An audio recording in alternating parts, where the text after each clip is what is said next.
Hello! How's everybody doing today? Hope everybody's doing absolutely fantastic today. Just this thing.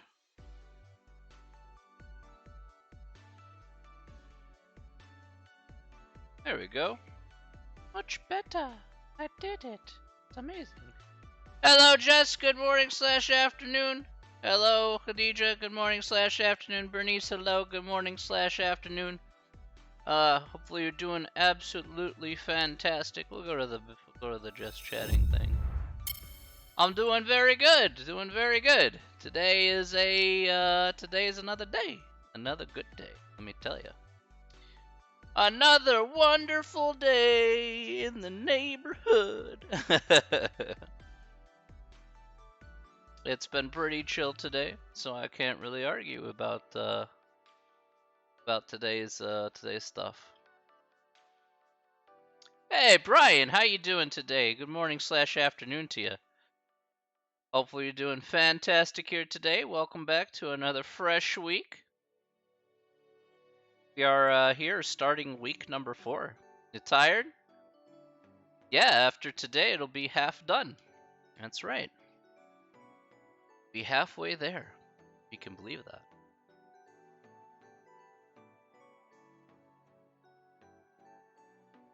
Time flies by in the summer, I suppose. Well, maybe a little bit.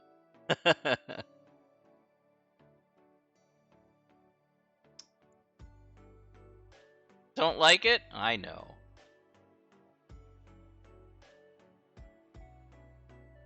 You know what, though? When you're having fun, time always flies by.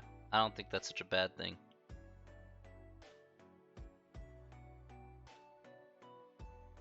Can't be over any sooner? Oh boy. Looks like 2 conflicting viewpoints, that's for sure.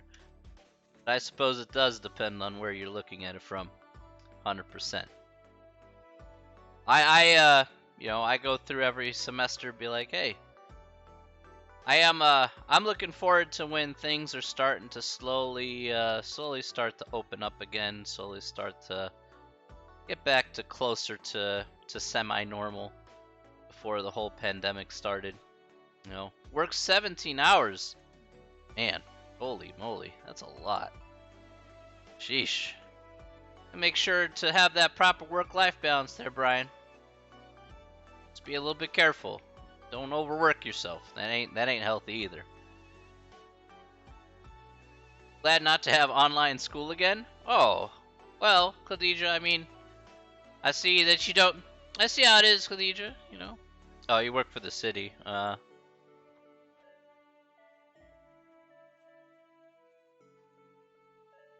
Josie, hello! Good morning / afternoon. Don't try to guilt trip me. You already wrote that. Khadija's like, I don't like having online school. But here we are in an online class. Don't try and guilt trip me. But you wrote it there. What else am I going to say? It's just opening up the door. I'm already highly guilty of everything else, so that doesn't hurt. Aw, you know what? You don't have to be guilty for being yourself. If you have an opinion, you have every right to state it. Whether that opinion is right, wrong, or somewhere in between, it don't matter. Just be yourself. You know, just be the best person that you can be. Get reverse psychology. Goldmash, hello. How you doing? Doing good. Hope you're doing good. Look, living with guilt isn't going to change anything. Gotta keep moving forward. That's how it works. But I understand. Hey, if you don't like this class, Khadija, I get it. Okay. Like you don't like me, fine. Okay. Like get this ugly mug out of my computer screen. I get it. Getting your way, your haircut. Very good, very good. Fine, be that way.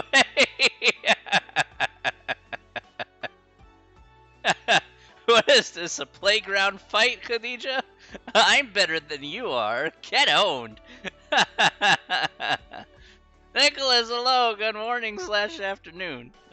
You tell me. You smell. No, you smell. No, you are terrible. No, you're terrible.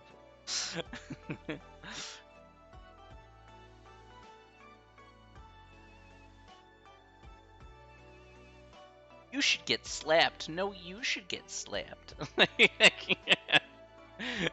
I'll come back with the same argument. Stop repeating me. No, you stop repeating. I'm gonna tell on you. Ooh.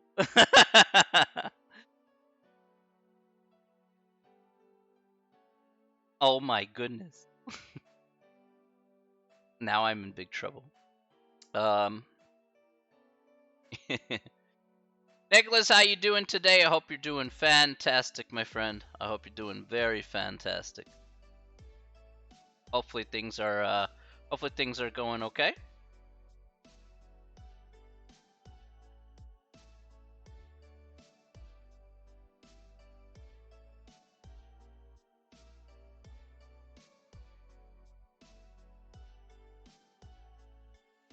Yeah, I'm doing really good, man. Had a good weekend.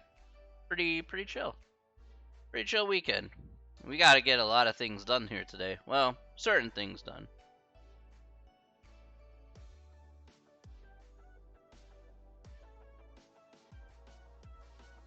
All right, we're gonna get some parts of Chapter 4 done here. That's the plan. Probably, I'm guessing we'll get through all of rest of Chapter 4 here this week for sure, and we'll move on to Chapter 5. So that's the plan anyway. Headed into the final throws. Next chest only on Chapter 4. Yes, that's correct, Brian. Absolutely 100%. Whatever I wrote on the syllabus there, Brian, is what I'm gonna follow to the letter. Like that's pretty much how that's gonna be.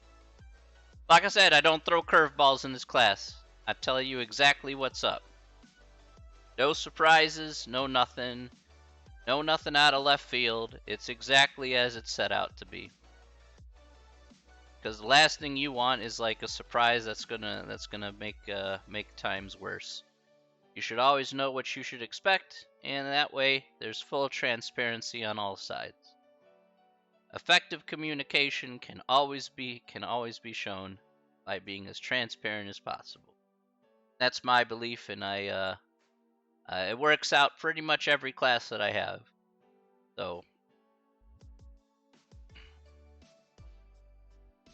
I may wing every single one of my lessons, but it doesn't mean I'm not transparent about certain things, especially about how things are done in the course. I can guarantee that. Try to be as chill as possible when it comes to things like that.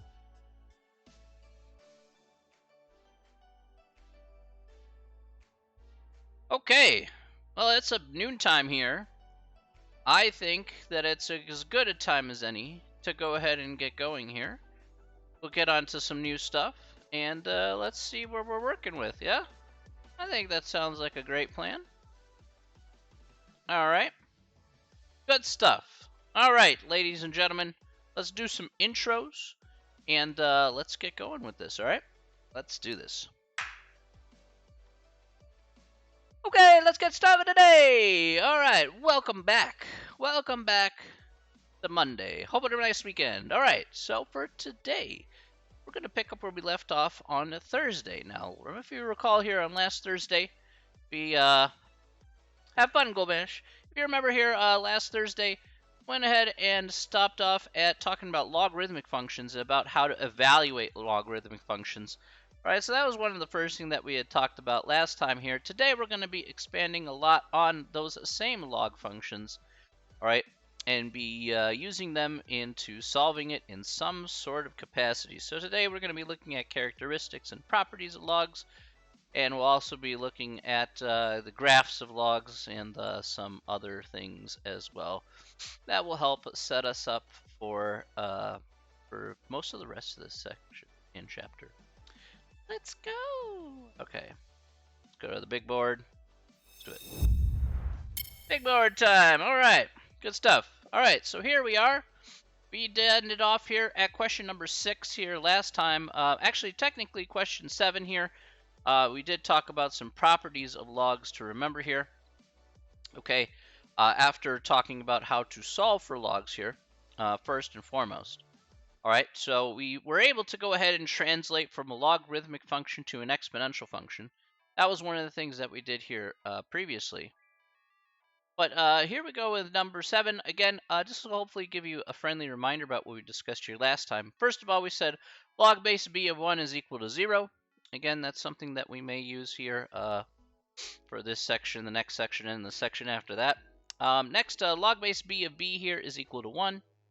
Log base b of b to the x is equal to x. Again, we talked about this kind of at the end of the last class, where you can effectively cancel log base b and b, and then that just leaves you with the exponent.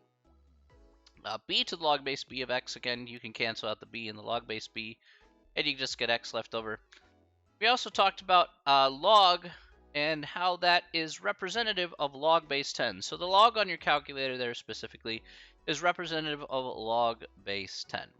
Okay, so that was some of the properties that we had discussed here previously, and these will prove to be fairly helpful for the things that we want to do here in this instance. All right. So the next thing that we're going to do here is, again, hopefully hearken to a reminder about what we did here last time, is take a look at some characteristics of logarithms for basic log functions. And again, to showcase this off here of what you see here, we're going to go ahead and do a simplistic example, and we're going to see exactly how these properties come to be. Okay. So here again, you have points and domain and range and all that stuff. That's all well and good. But let's go ahead and see how this is going to work. Well, let's use this function right here. So let's use f of x is equal to log base 2 of x. All right, so again, let's just look at this guy. We're going to look at some properties behind this. We just want to graph this, okay? That's all we want to do, is to go ahead and graph this function here. All right. Again, you don't have log base 2 on a normal calculator like an 83 or 84.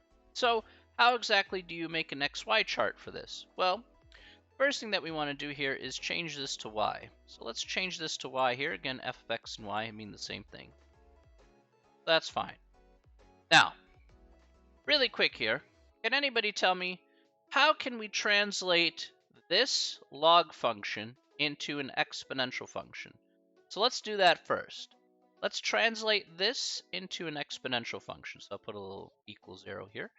Y equals log base 2 of x. What is that going to be as an exponential function?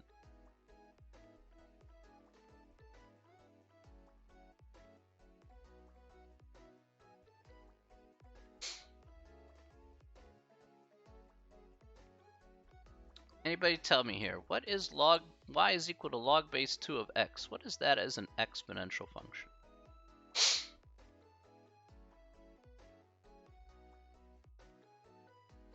Okay, that's correct, Josie.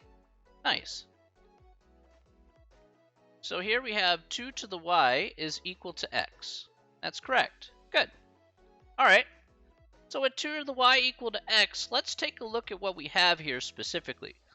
Now, if we have 2 to the y equal x, the problem is that normally what we would do is we would plug in values in for x and get something out for y. However, that doesn't happen here in this case. All right. The reason why is because in order to get x, we have to depend on what value we plug in for y. So in this case here, we're effectively going backwards. We'll take a value for y, and then we'll get an x value back, and then we're going to see what our points really are. Let's start off with something easy. Let's plug in 0 in for y. So if I plug in 0 in for y here, what do I get for x? All right. So we get 1, right? Seems rather fair, right? 2 to the 0 power is equal to 1. All right, so one of the things that we talked about here previously was, again, the properties here of exponents. Anything to the 0 power will automatically be 1. Let's try another one here. How about 1?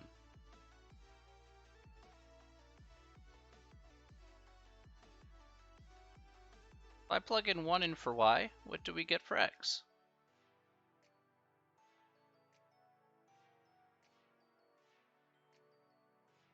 Okay, that isn't too hard, right?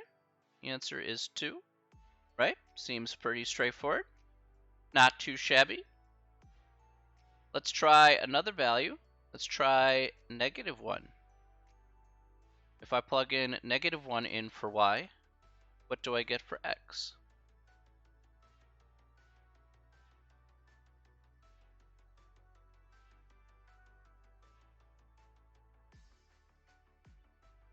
One half. Good. Okay. So we have 3 basic points here on the graph, right? We could go ahead and just model it out. No problem. Good. So we have 1, 0, 2, 1, 1 half, -1, right about here. What does this graph generically look like? Well, this graph kind of goes down like this. This graph kind of goes up like this. All right, so here's a generic basic graph here for logarithmic functions. Seems fair. All right. So the question is, looking at this graph, what properties can we gain from this? Well, that's what you see over here off to the left. Off to the left here, what you see is, first of all, let's talk about the domain here. Ooh, that should be not h. All right. What is the domain of this function here? The domain of this function here, as you can see, is from 0 to infinity. So we can't actually plug in 0 into a log function. Again, the reason is because in this case, from a basic graph perspective, we have a vertical asymptote at x is equal to 0. Okay, again, the asymptote being that imaginary line that the graph gets really, really close to, but doesn't quite touch across. Okay, so we have this vertical asymptote that exists here at x is equal to 0. So this domain here is from 0 to infinity, but not including 0 here. As again, in exponential form, since we can transform into an exponential form, we can never get 0 in that case either. However, as you can see here, the range for this is entirely the entire all possible numbers. Okay, so the whole all real numbers is the range. So one thing that you can take to the bank here about logs is that it's just a basic flip of that of exponential functions. Exponential functions basically had it reversed, where the domain was all real numbers and the range was 0 to infinity, whereas logs flipped that around. Now the domain is 0 to infinity, range is all real numbers. Same thing with the points, everything's flipped around. So instead of 0, 1, you get 1, 0. Instead of 1, b, you get b, 1. Instead of -1, 1 over b, you get 1 over b, -1. So essentially they're kind of like, if you want to kind of call it inverses of each other in some regards, that would be probably appropriate. All right. And the last thing that I guess I could say here is that all transformation rules once again apply. So you're shifting up, down, left, right. All those guys are still going to apply here just as they would from before. Okay, so nothing's changing in terms of, so again, you're going to still, if it moves to the left by 1 unit, all right, yeah, that vertical asymptote is going to move 1 unit to the left with the graph. That's generally how it's going to go.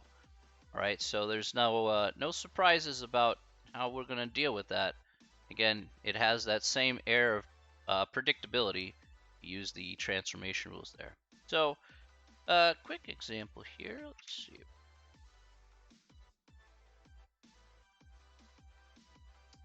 Let's do a quick example here. Just describe to me these transformations.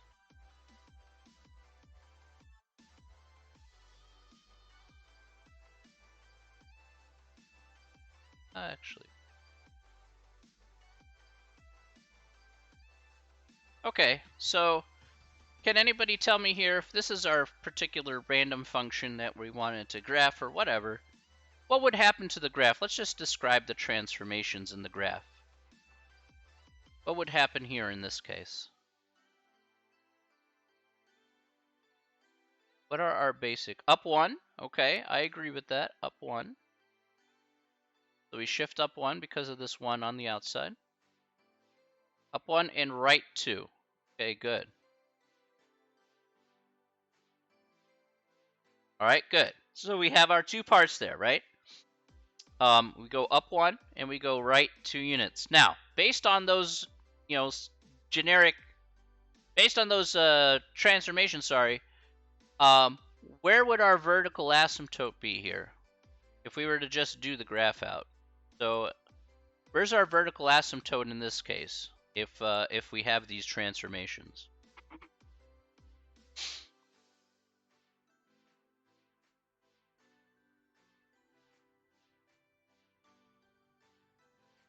X is equal to 2, question mark? I don't want to guess here, Brian. I want concrete. X is 1.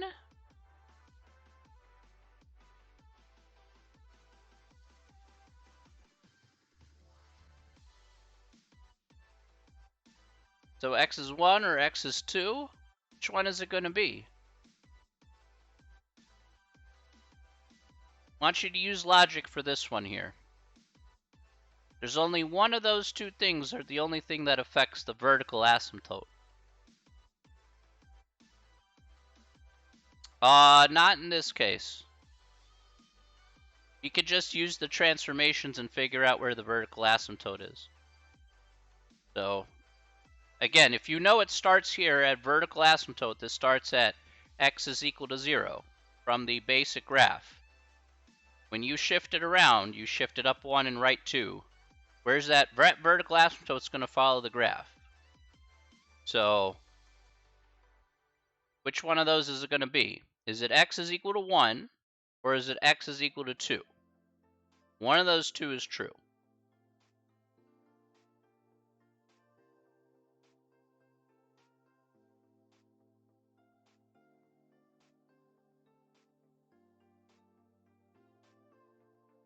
All right, so the answer here for this is going to be x is equal to 2. That is correct. All right. So let's at least describe this from a picture perspective. Just picture the graph that you have up here in your mind a little bit, or just take a look at it. If you shift it up by 1, in reality, this vertical line doesn't move. Okay, it's not moving anywhere. In fact, it's just like taking the same line, just moving it up and extending it further. Like, it doesn't do anything. If you move it to the right by 2, however, this vertical asymptote also goes to the right by 2 units. So that's why in this case here, it's x is equal to 2. Shifting it up won't do anything for verticality, but shifting it to the right will certainly do something about where that imaginary line is located. All right, so just pointing it out there about how you can kind of logically put those pieces together and seeing what you get. All right. So I'm like, hey, let's take away the guessing part. Let's get the logic behind why we're choosing what we're choosing.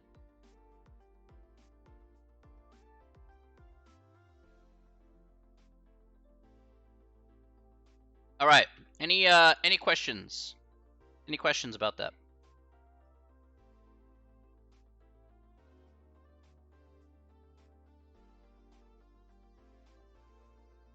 Nope. All right. E. Right next. Okay. All right, let's go on to the next question here. All right. Next question. What is natural log? Okay, so natural log is the other big log here that we'll talk about here. Now, natural log, of course, the notation here is ln. Okay, so ln for natural log. All right. Now, ln means log base e. So that special number we talked about here from before, log base e is going to be what natural log actually represents. And again, that's another log that's on your calculator there. So you have log, which is log base 10, and ln, which is log base e. Again, there are properties associated with this, the same properties that we just talked about not 10 minutes ago here. We got natural log of 1 here is 0, okay? That still holds true. Natural log of e here is equal to 1. Natural log of e to the x is equal to x. That's perfectly fine. And e to the natural log of x, again, e and natural log can cancel each other out. Same dealio, left with x, fine. All right, no problem. Easy enough. All right, so those are some properties with natural log, and we will be using in natural logs here extensively. Okay, so again, it's important to at least know these basic properties here, which are pretty much one and the same as if you had real regular logs. That's fine. Okay, so let's look at some problems here using natural logs, at least to start with. Again, just using these properties that we see up here on the handout. So let's take a gander at that. Let's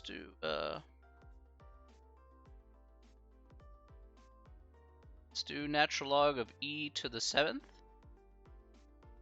Anybody tell me what is natural log of e to the 7th? What's that going to be?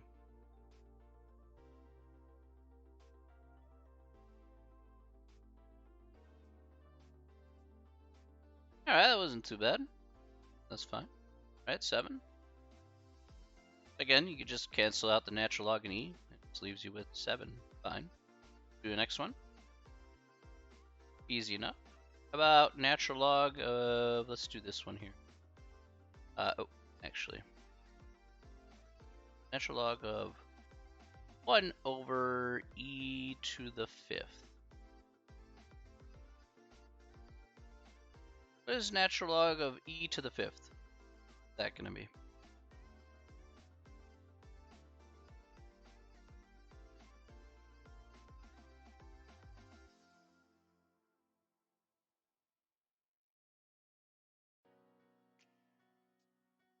Natural log of 1 over e to the 5th.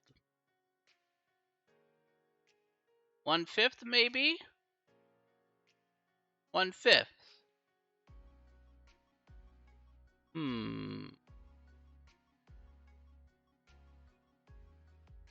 5? Let's see, 1/5 and 5. Alright. Sensing some discontent here. Alright, I'm sensing some discontent. So let's go with, what's our answer here? So 1/5, 5, is 5. Something else. Alright. Let's go with the poll. Let's see where everybody's at. Poll time. That's right. Poll time. Let's see where everybody's at.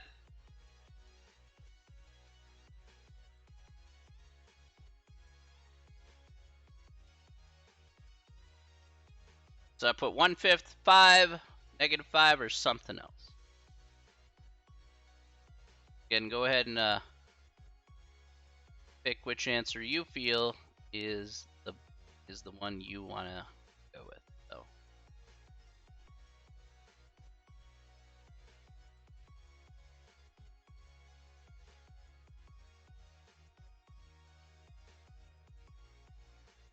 Yeah, looks like we got a close 50-50 here.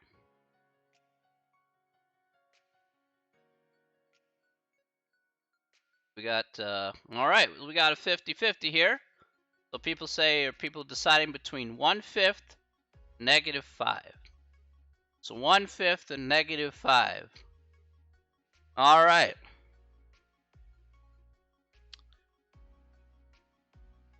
People are banking on 1/5 or -5. Let's see which one of this is going to be here. So I could have you bet channel points, but that's okay. So the answer to this is going to be -5. -5 is the correct answer for this problem. All right, let's talk about why this is -5 in particular. So the reason why this guy is -5 is because in this case, we can rewrite 1 over e to the 5th as e to the -5. And then essentially you have natural log and e cancel each other out with our property, and you get -5 as your answer. So this kind of goes back to what we talked about last week, where rewriting the problem here makes it significantly easier to do. So using those same exponent rules, and that's still a thing, all right? Just because You move past exponential functions doesn't mean that magically goes away. Remember, math's not like that, unfortunately. So, just letting you know, hey, -5 would be our answer for this. 100%. Okay. Any questions about that before we move forward?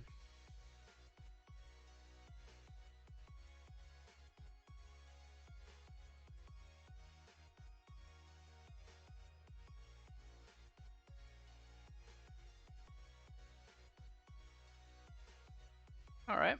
Hopefully that's not too bad. Okay. So let's go ahead and take a look here at the next section. We've done pretty much everything that I wanted to do here in this section, but we need to move on to the next section.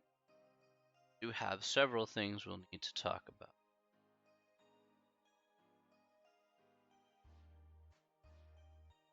Alrighty. Okay, so section 4.3 here. Video lagged. What was the explanation for -5? Again, for -5 there, Jess, we just went ahead and rewrote 1 over e to the 5th is the same thing as minus e to the -5. So that's where you get this guy from. So you can cancel out the natural log and the e, and then you're just left with -5 at the end.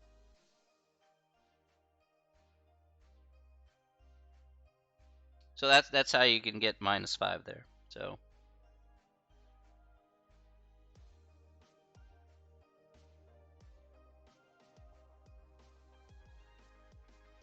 that's basically it for that one in reality. All right. Okay. So let's talk about section 4.3 though. Section 4.3 is now expanding on more log properties. Okay, so we're going to be doing more log properties, all right? So these properties here have a way to basically either we're going to take a log expression and expand on it, or we can take a log expression and we can compress it down into maybe possibly one log expression. So that's essentially what these rules that you see here on the screen are referring to. Okay, so the first one you see here is what is the product rule of logarithms? So you have log base b of m times n is equal to log base b of m plus log base b of n. And then I just wrote it in reverse as well, as if you add two logs together, log base b of m plus log base b of n is equal to log base b of m times n. You're probably wondering why I wrote it in reverse, is because for some reason on this section, people forget that you can go both directions, so I just wrote it in both directions, just so there's less confusion. People like to just go from left to right when applying rules, and they forget that they can go from right to left as well. So I wrote it twice. So just a thing. Why that happens, I don't know. Maybe it's something that you just kind of is drilled into your head for quite a while. So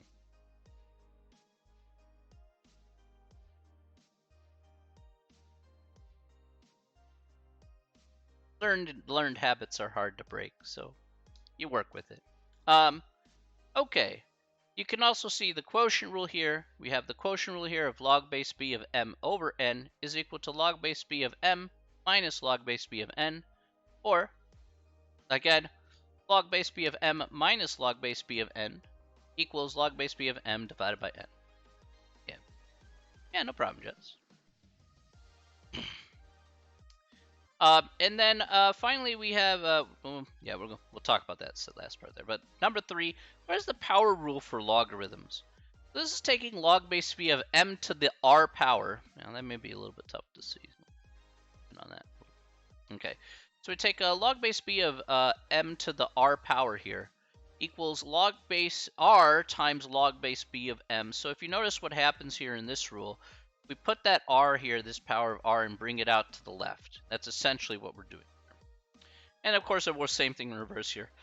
R of log base b of m is equal to log base b of m to the r power. All right, fine. We have that there, no problemo. Okay, now you're probably wondering, what exactly are we going to be using these properties for? These properties are going to be very useful not only in just this section, but also in the next section when we're going to be doing equations.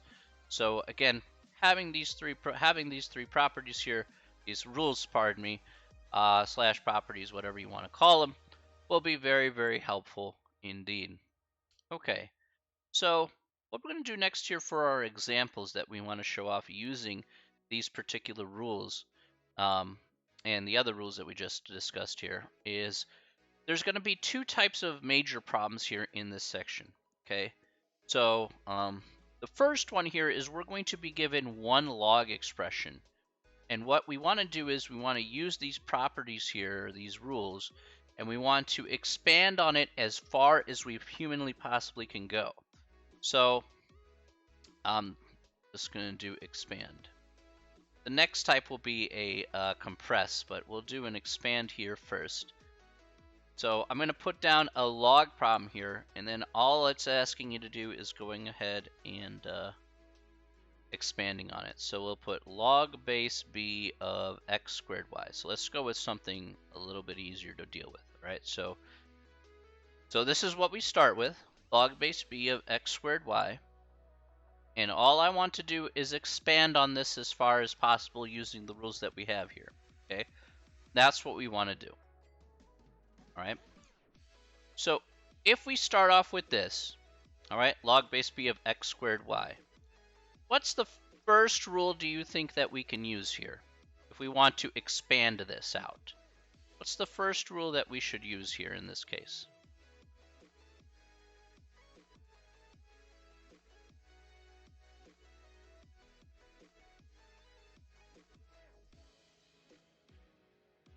You should use the power rule here.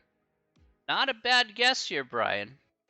Not a bad guess, but think of x and y as like multiplied with each other, right? We can take care of the power rule, but only after it's separated.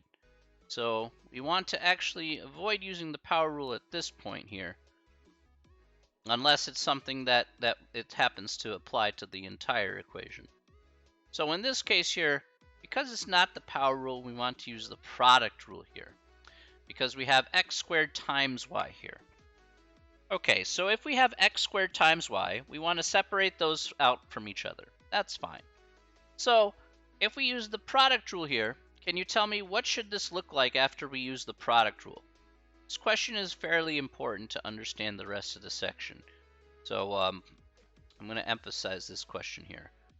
How do we apply the product rule here in this instance? What would it look like?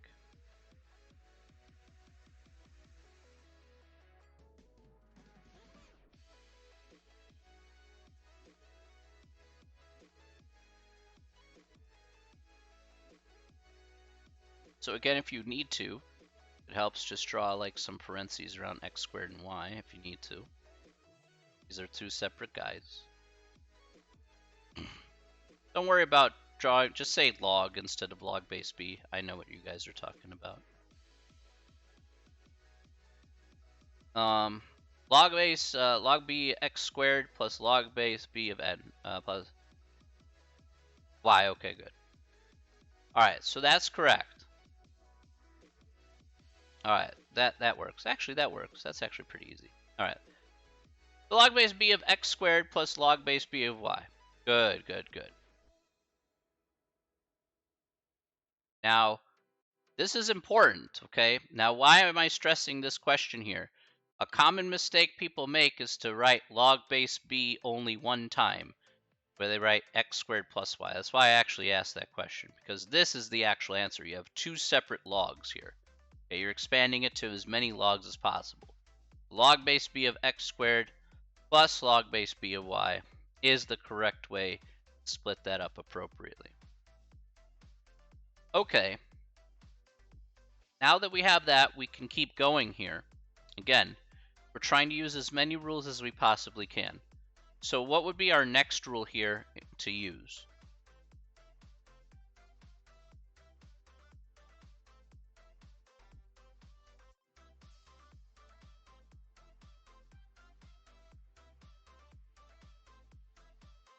Why wouldn't I do power?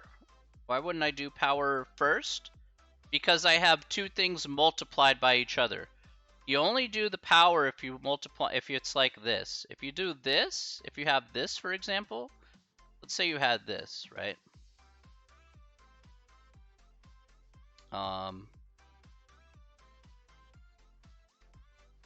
Let's say you had xy squared like this. Then the power rule would be fine. The quotient rule, I don't think we could use the quotient rule here. The quotient rule means we would have division somewhere in there. You'll see. We don't have division or subtraction here at all. The power rule, and the power rule would be correct. That would be correct here. So, do understand, like, to answer your question there, Brian, again, if it looks like this, xy quantity squared, yeah, then we could go ahead and use the power rule there. That's fine. All right, but again, we have two separate guys here, x squared and y. Oh, yeah, sorry about that. My fault.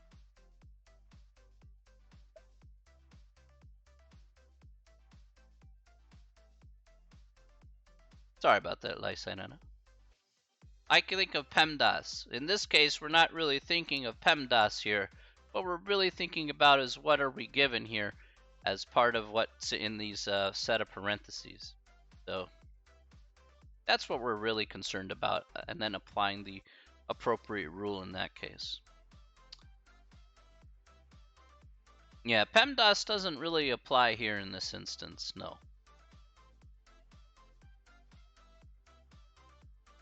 Again, it's like we're just trying to slowly but surely just kind of pick it apart one piece at a time. But I do agree with the power rule just as said here. Now, if we use the power rule here with x squared, what will that look like?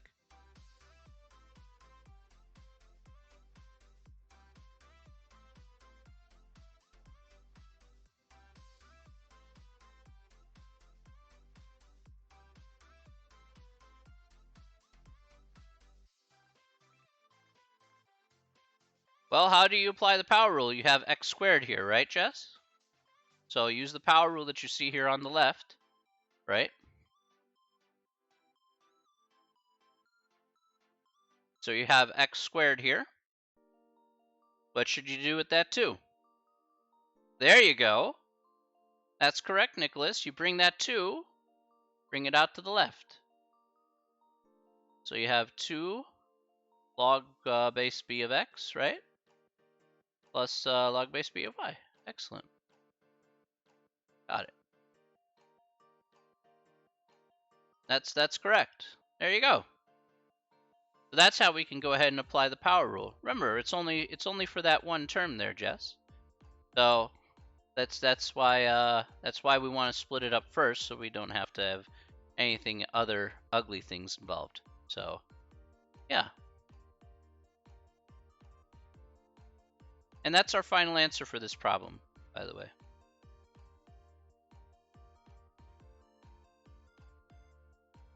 Are there any questions about that? We're going to do another example, of course, but at least as a starting question, let's at least work with that.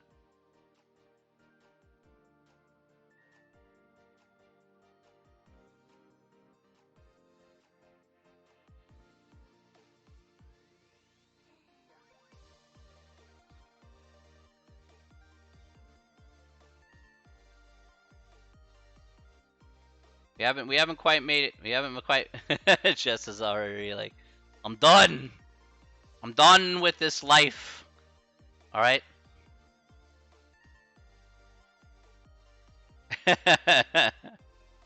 Don't worry, we're gonna be doing some more questions here. So, all right, let's look at the next one. All right, let's try something else. All right, let's try this one here. I'm gonna step it up just a little bit.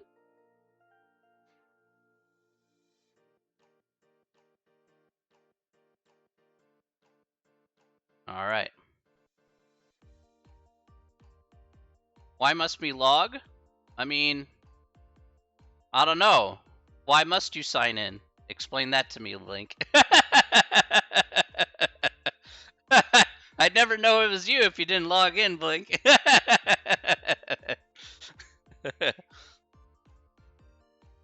can't answer that.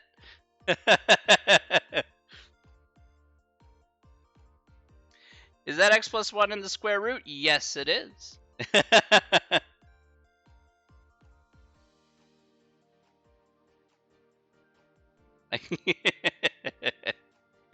Yeah.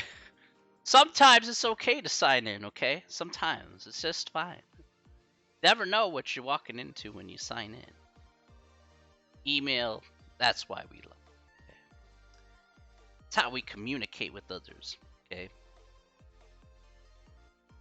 Tell me, what's the only I guess if there's one thing is that there's only one good place where logging in is not a bad thing. You know, if you log in, then maybe not log into Twitter. Maybe that's okay. You can read Twitter anonymously compared to like Insta or Snapchat or whatever. So, thank you for the hydrate and the posture check. All right, let's take a look here on how we can separate this out. So, we have here, Brian says we use, what rule did you use there, Brian? Really quick. I agree with what you said there, by the way. What rule should we use here?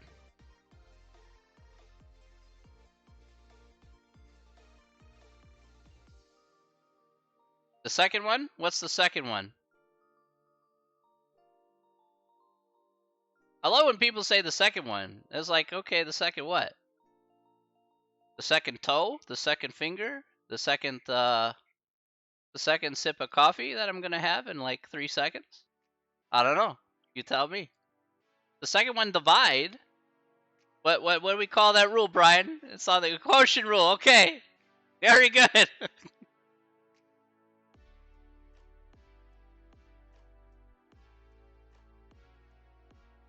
Like, you gotta direct me, but you gotta direct me right. You gotta be like, you know, like, do this. Like, okay. They're all the same, really? They're all the same?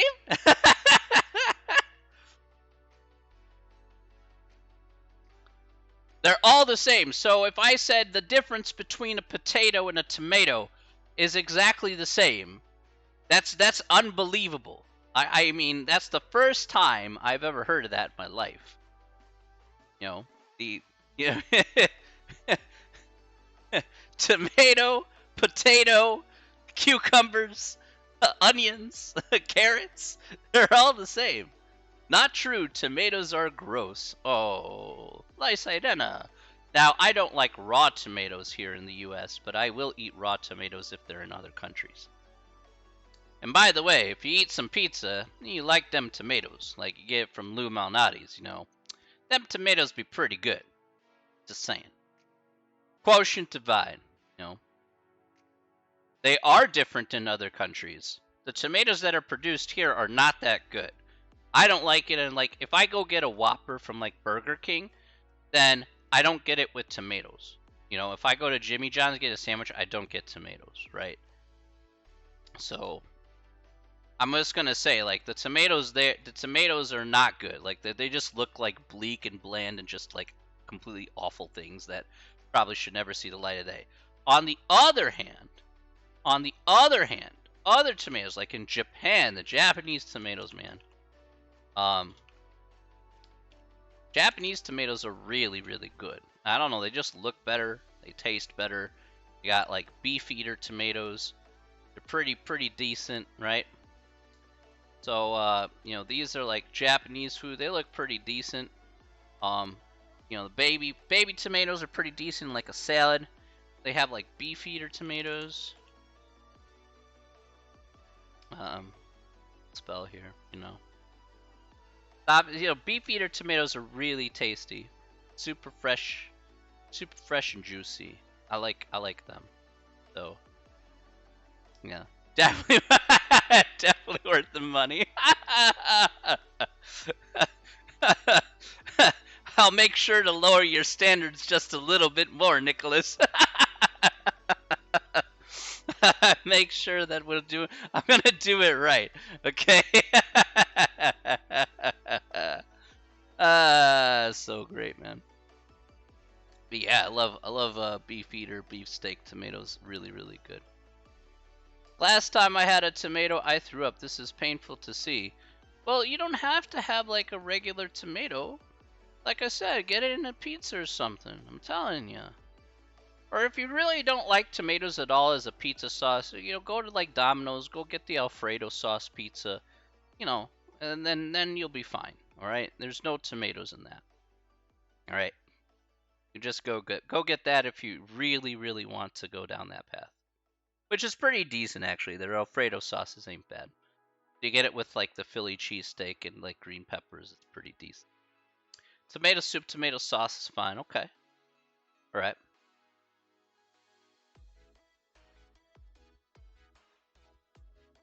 I'm just saying.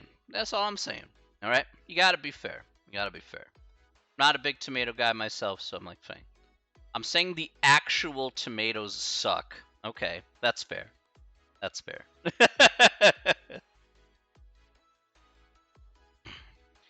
Tell me more of things that you don't like mathematics. Sliced and in a sandwich. No, thank you. Yeah, no, thank you. I don't want it in a sandwich. No, thanks. No, thanks.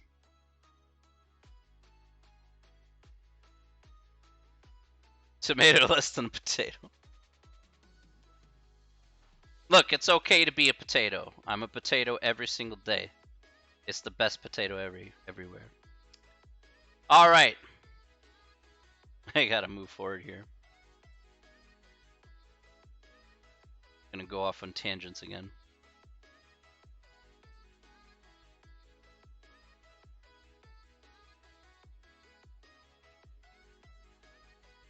No shot I take a whole bite out of a tomato. Good. Fritz, that's also okay. You know why? Because I know exactly where to give my leftovers. I give it to willing participants such as yourself who love tomatoes. Yeah, I respect that. It's like, if I don't want them, that's fine. But it'll go to somebody who does like them. No problem.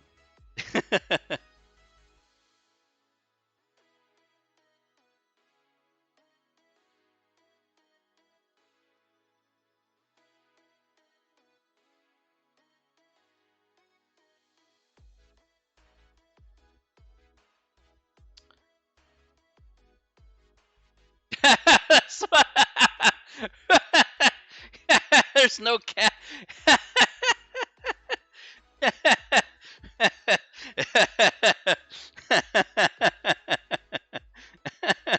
Blink.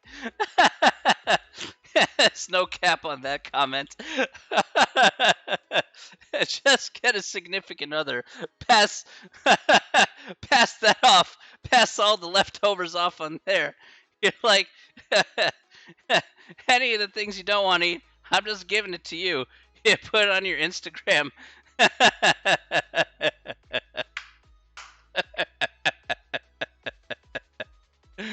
Oh my goodness.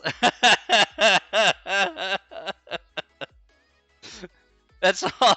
That's all good of a significant other is. It's just pass off the food you're not gonna eat. That's it. That's all you need a relationship for. That's all. That's it.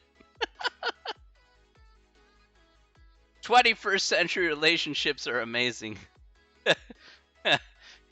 It's unbelievable.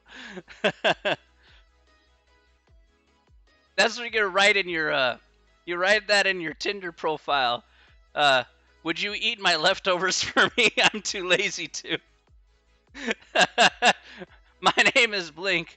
I'm 21.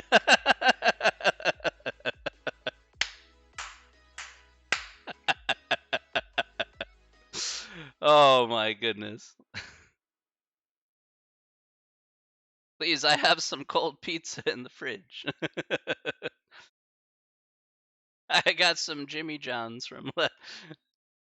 That's how I kept the freshman 15 off. Respect, my friend. Respect.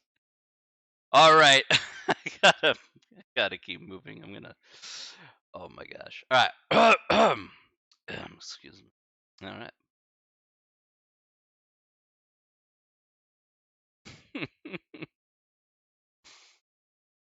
All right. So let's take a good look here. We use the quotient rule here appropriately. We have log base 8 of 64 minus log base 8 of the square root of x plus 1. Can anybody tell me here, what's another way I can rewrite the square root of x plus 1? What's another way I can rewrite the square root of x plus 1? How can I rewrite that?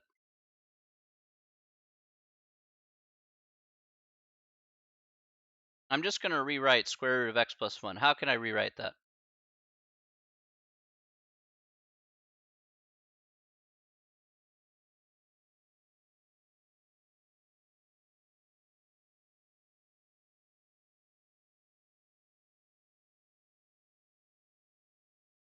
How can we rewrite that?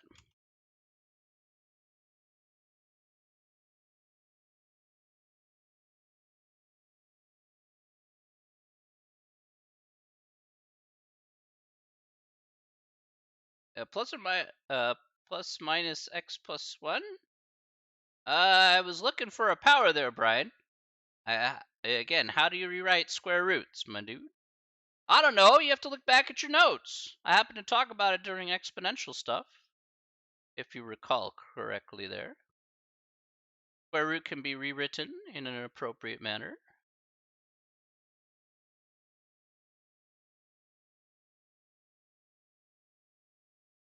I don't know, you guys tell me. This is kind of important. So, okay, so to the 1/2 power. Okay, that's correct. So what I'm going to do here is, again, because we have this expression here of x plus 1, I'm going to put that in parentheses, x plus 1 in parentheses, take that to the 1/2 power. It's another way to rewrite square roots. Okay. So again, using an exponential rule, that's essentially what a square root is that expression to the 1/2 power. All right. So tell me, what's next? What rule am I going to apply next? What rule should I apply next?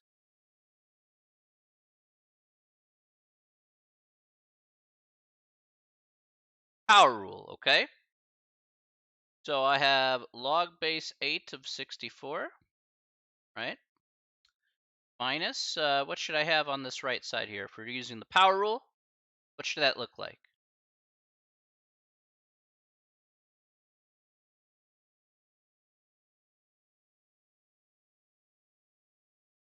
What should that look like there?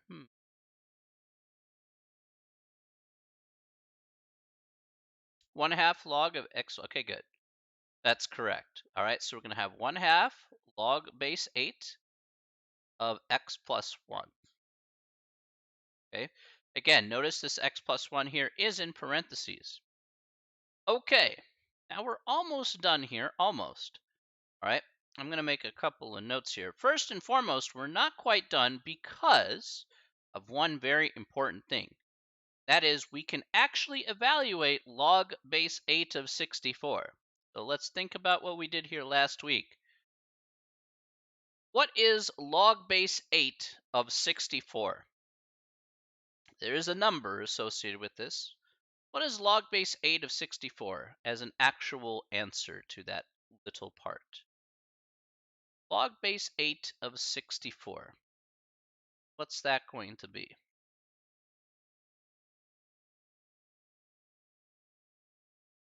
What do you guys think?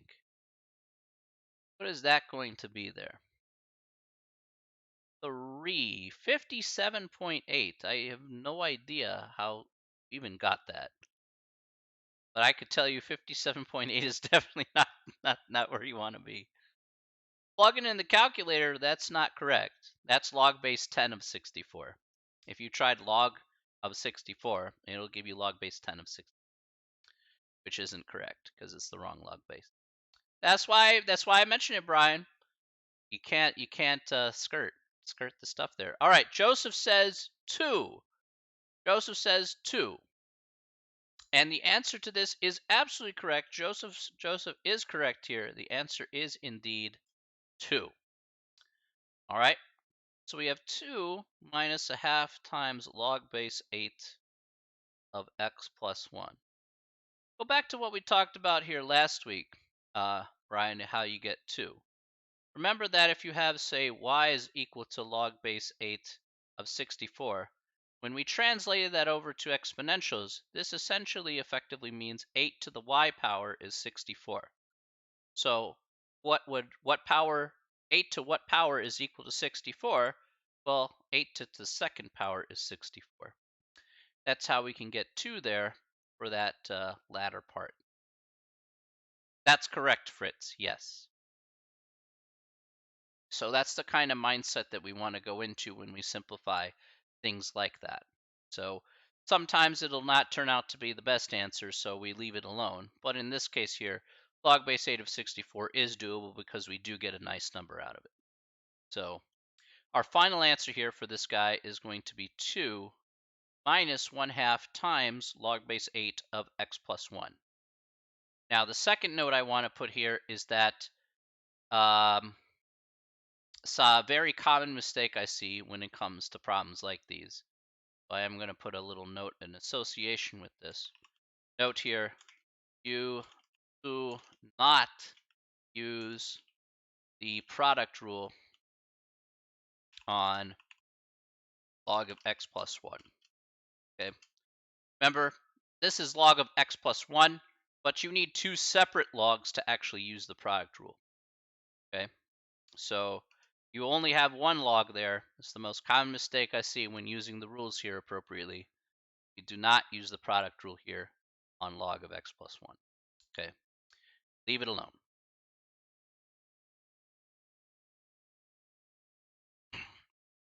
All right. Are there any questions about that example? Or we're going to try another, by the way. So we're not quite done just yet. Just going to point that out there. We got like a few examples to do of each. So more practice. Must do more practice.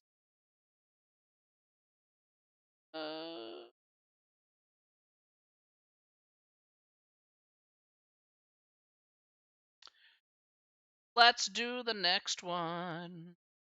All right. Right now, in my mind, I'm like laughing maniacally. All right, anyway, I digress.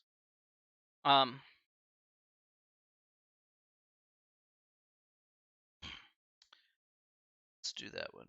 Log base 5.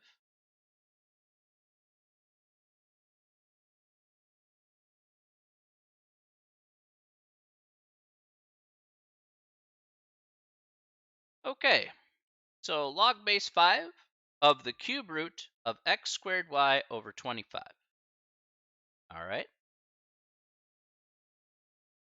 So this is our next example here. We want to go ahead and expand this out as much as we possibly can. All right. And let's see what we get here for this one. All right. First and foremost, we have to rewrite the cube root. Anybody tell me here what's a good way to rewrite the cube root here in this case?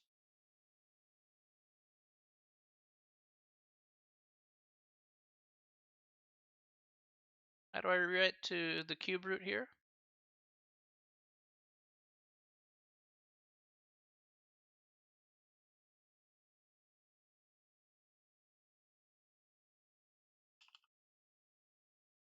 All right. Joseph says to the 1/3 power. Okay, that's correct. Very good. So that's what we want to do here. Log base 5 of x squared y over 25 to the 1/3 power, just like so. Okay.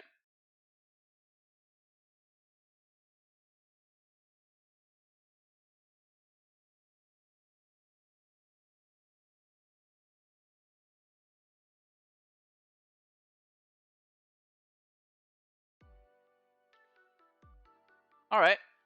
So what's next?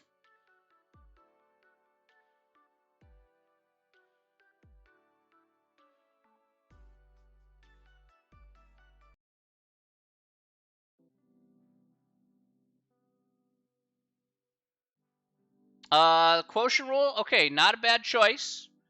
I need to do one thing before the quotient rule. I agree that's the second thing we're going to do actually there, Nicholas and Lysidana. So, what should I do first before I do that?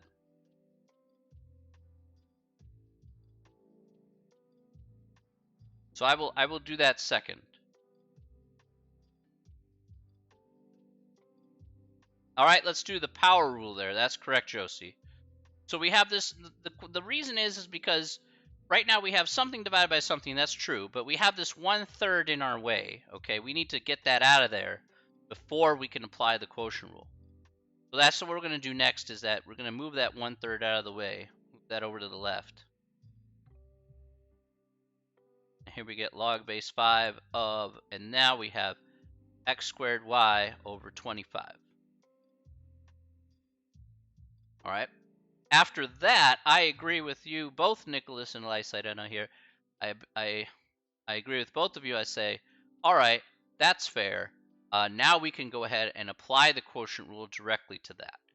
So that's what we'll do here. Now this 1/3 here is going to stay on the outside. We're going to put brackets here because we're going to split just this inside part up. So we have log base. We have log base 5 of x squared y minus log base 5 of 25.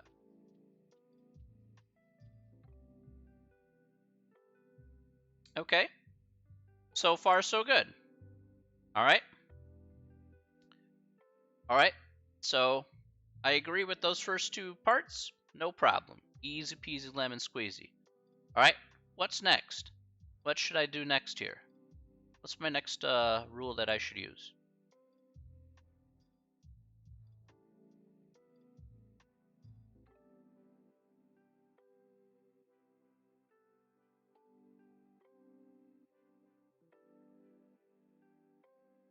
Okay, the product rule. Okay, good. That's right. I need to use the product rule here. All right. So I need to split apart here the x squared and the y. Right? If we're going to use the product rule there, we're going to have log base 5 of x squared plus log base 5 of y minus log base 5 of 25.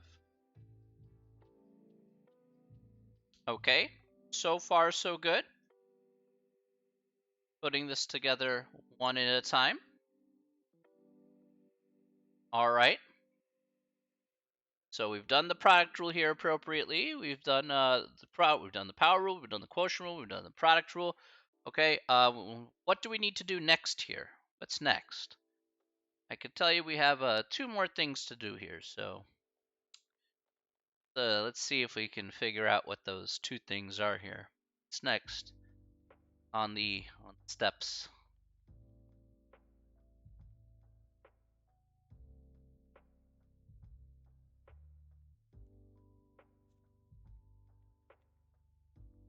Okay, you're going to solve log 5 of 25. That's fair.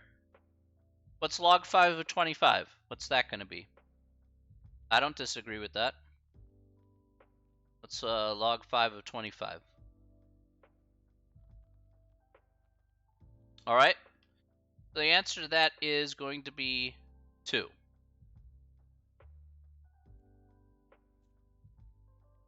All right. I agree with that. 2 is basically what you get there. You get a 1/3 out here. Let's rewrite the rest of this here real quick. That's what we decided to do first. So that's one part in the books. Okay. Now we need to do one more thing. So I agree. 2 is the answer to that, 100%. But there's one more part that we need to do here. One more rule we need to apply. What are we going to do last here in order to get to our final answer?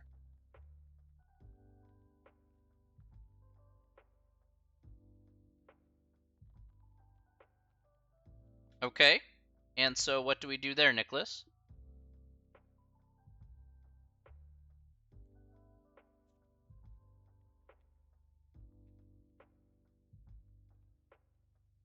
Okay, good. Use that power rule there. Perfect. All right, so we have x squared here. We're going to put the 2 on the outside here. Yeah, I get 2 log base 5 of x, right? Bring it to the front, 100%. Okay, and so we're going to get our final answer here. There we are. Perfect. You got it. Nice.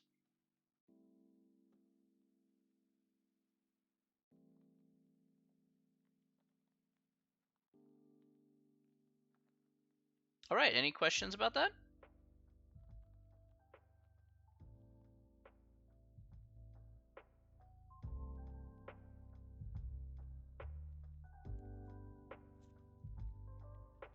Probably need it.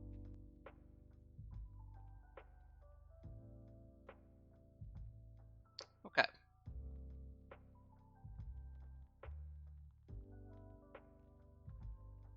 All right, any questions about that?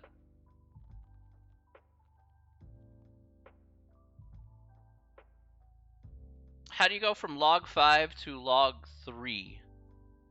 Although that should be a 5. Like, if you're talking about this should be 5. Probably just didn't write it well enough. My bad. There you go. Why'd you bring the 2 to the front? Because we had log base 5 of x squared. And again, I use the power rule here. I use the power here, George, to actually get that to work out. So we had x squared here.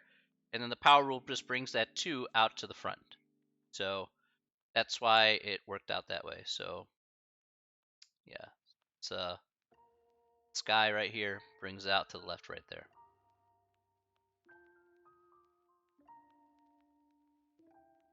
Where'd my mouse go? You sure you got to 2 there? Again, let's go over that one more time.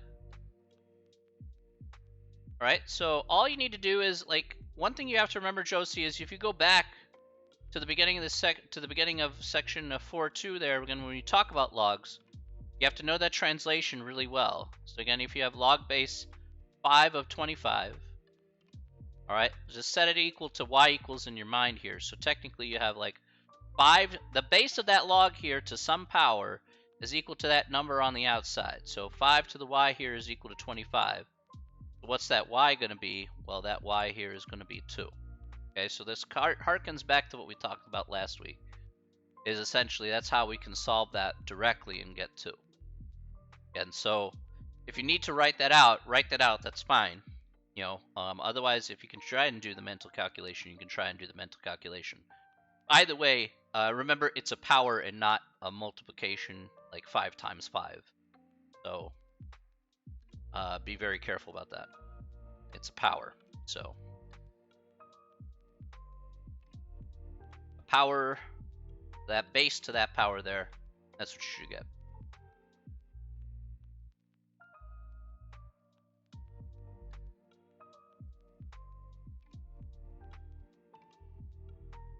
Any other questions before we move on?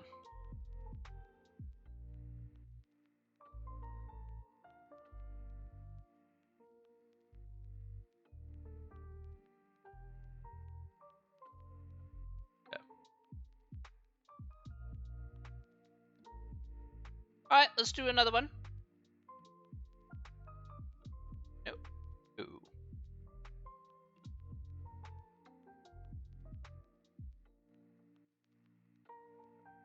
Why would you? That's just. All right.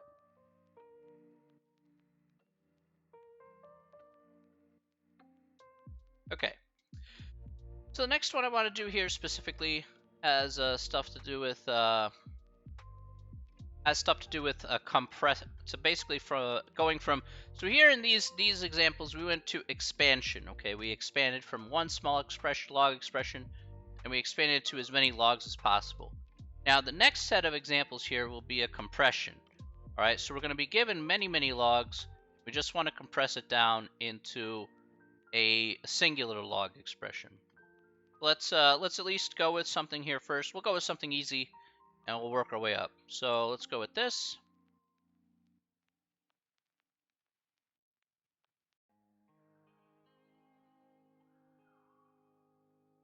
Okay. So log of 3x plus 7 minus log of x. All right.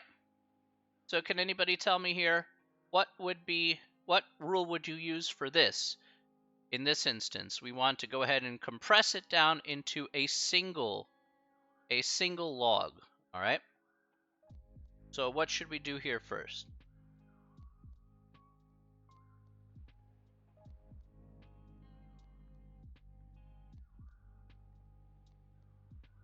What rule should we use here on the left-hand side? Again, we're going to use the same 3 rules here. Can you tell me which rule that we're going to be using here in this case? I'm going to use the product rule. Product rule? Why are we using the product rule?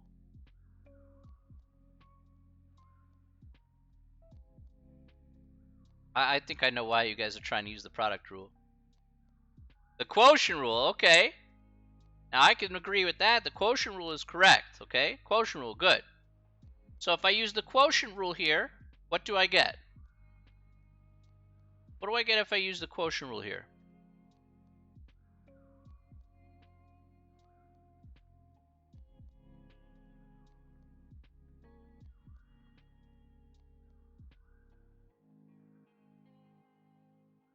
Tell me, what do we get?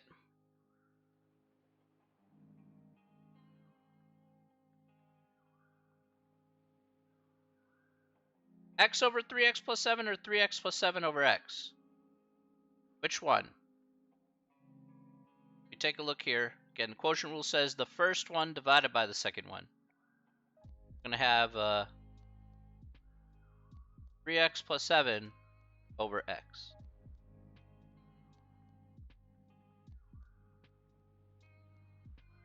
Yeah, just take it slow, Brian. You're doing fine. It happens.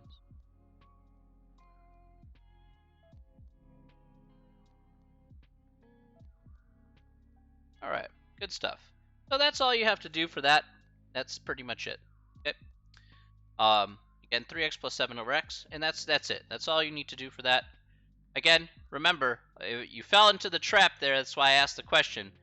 You don't use the product rule on x like something like this with parentheses around that. I know it looked like tempting because you see x, you see a plus, and you're like, I gotta use the product rule, and be like, no, and no. All right, so.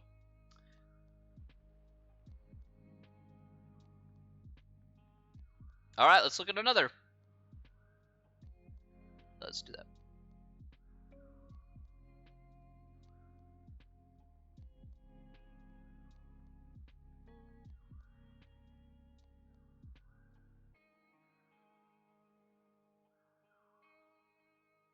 All right.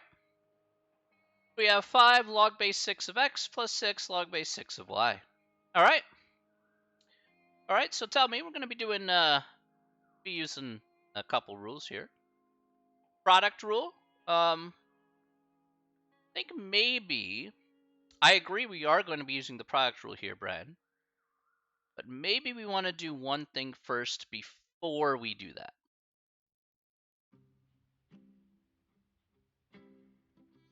Want to do one thing first before we do the product rule here.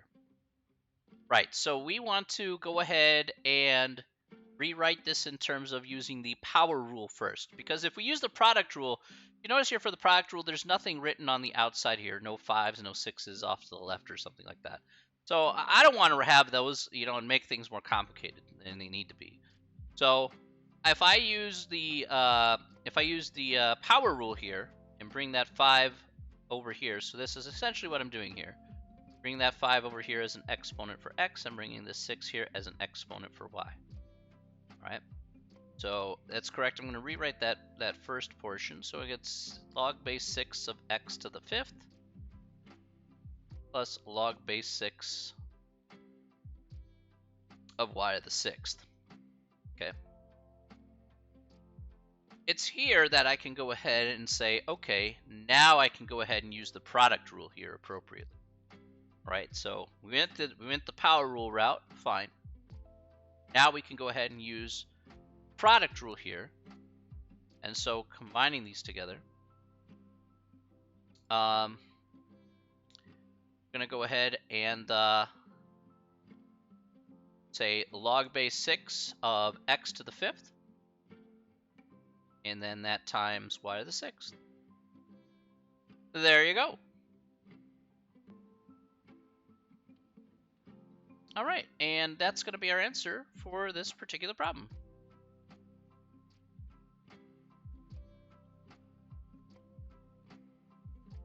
Use the product rule 5 plus 6 times. If only it worked that way, so easy.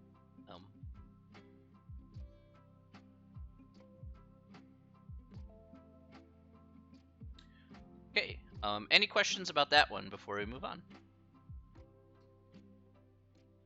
I'm gonna try one more example here. First, get a couple of nice ones out of the way.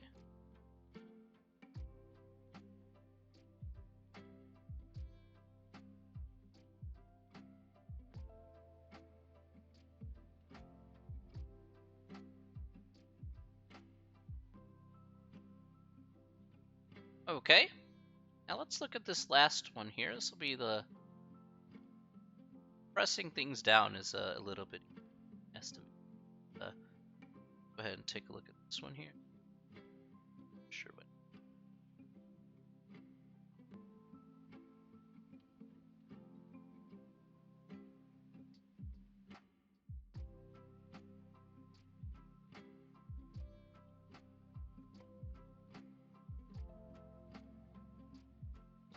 Oops, sorry. Meant to put L.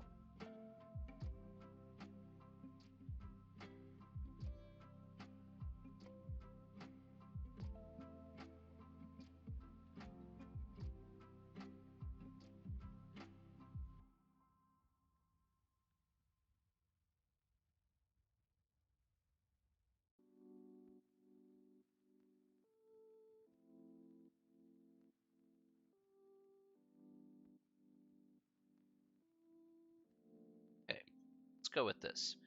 We get 1/3 times the quantity 2 natural log x plus 5 plus natural log of y minus natural log of x plus 4. All right. So lots of things floating around in this particular problem, but in all honesty, it's not as bad as it may look. Okay, we just have to take it slow, one at a time, to be able to do this. Okay, it looks wild, yes, it looks wild, but in all reality, it's not as bad as it may seem. All right, again, one of the things that I highly promote here is just do it one step at a time. All right, just one step at a time. All right, so don't try and go a million miles an hour. Just one at a time using the rules that you have off there to the left. Okay, it's as simple as that. All right. But like I said, there's no curveballs here unless you're willing to throw yourself one. Okay, so the first thing that I look at here is like, okay, let me take a look at that first term, or any terms that have like a number on the outside. Immediately, we can turn to the power rule for that. So you can turn to the power rule for this, and you have x plus 5 quantity squared. Okay. Real quick, why are there brackets? That's an excellent question, Fritz. There is a very important reason why there are brackets, okay? Because this 1/3 is applicable to every term on the inside here. And to further answer your question here, this will be more apparent as the last step of this problem. Okay, so yes, there is an important reason why there are brackets here in this instance, okay? So I'm glad you picked up on that because there's solid reasoning behind why we need these brackets.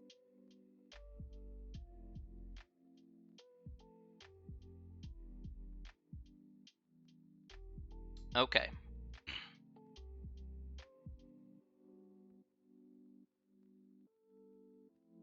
Yeah, these brackets do hold a very important meaning there, especially at the end. Okay, next. So I'm going to keep the 1/3 here on the outside. I'm not going to touch that until pretty much the end. But I want to focus on inside these brackets here first. So here we have natural log of x plus 5 squared plus natural log of y. Okay, well, what rule are we going to use there? What rule should I use there in that case?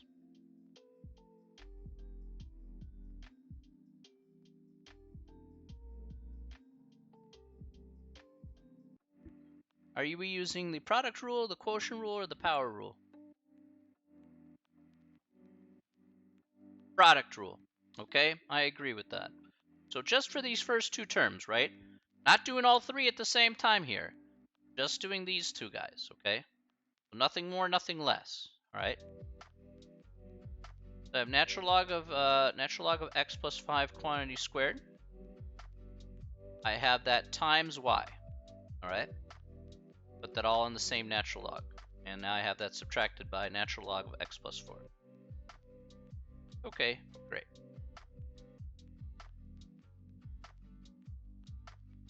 Okay, so next, what's my next rule that I'm going to have here?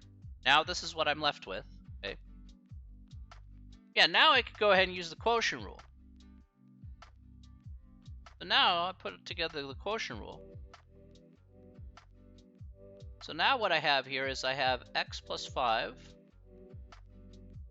quantity squared times y over, I guess I'd have the extra parentheses,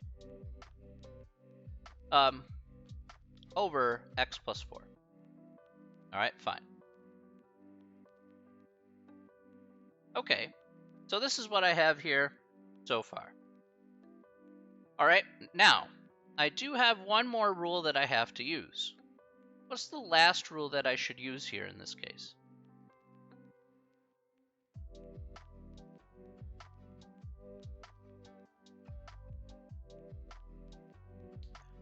Okay, that's correct, Brian. Very good.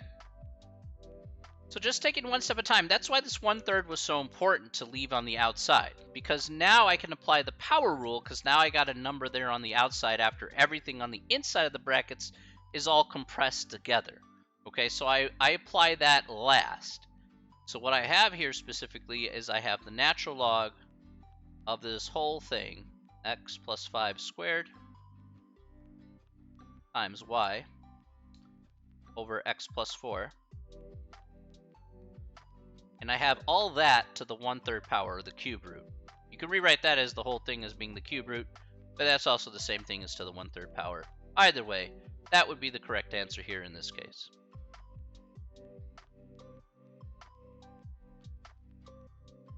Right.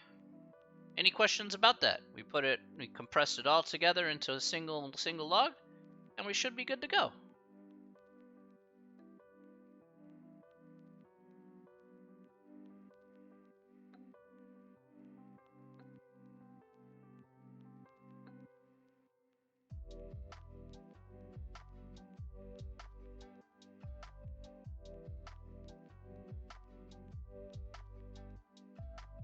I guess my question is, how do you know right off the bat what rule to start with? Well, in this case here, I know that the 1/3 is going to be on the outside, so I'm not going to touch that at any point. But the first rule is I just read from left to right inside those brackets. So notice I have a plus here in the middle. Right, Brian? So if I notice I have a plus here, I have a natural, I have a plus here in the middle, so I know I'm going to be using the product rule. But the first thing that I look at here is, in order to use this product rule appropriately, I first need to move this I need to move this and use it as the power rule here. So essentially, any numbers that are in the front, I need to clean up first using the power rule. Then once there's ones here on the left and right, I can go ahead and use the product rule there. So first, clean up using the power rule, then go ahead and apply the product and quotient rule. So that's essentially how I look at it, one step at a time. So I want to use the product rule here right away, but I first need to clean up that extra 2 that's sitting out there. So I actually apply the power rule here first, and then apply the product rule.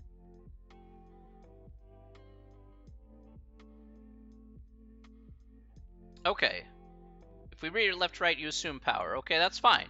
If there was if the 2 wasn't here, for example, Brian, and the 2 was out here in front of natural log of y, then I would do the same thing. I would do the 2 here first in front of natural log of y and make that natural log of y squared, and then apply the product rule. So regardless of wherever that 2 is located, I just need to be able to clean that up first here.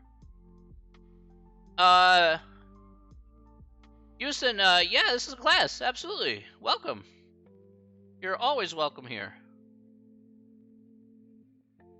Welcome to the Welcome to the college algebra section of Twitch.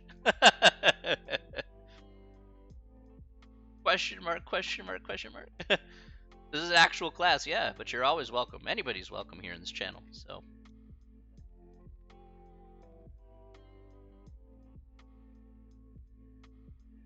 As long as you're learning something, enjoying yourself, that's cool.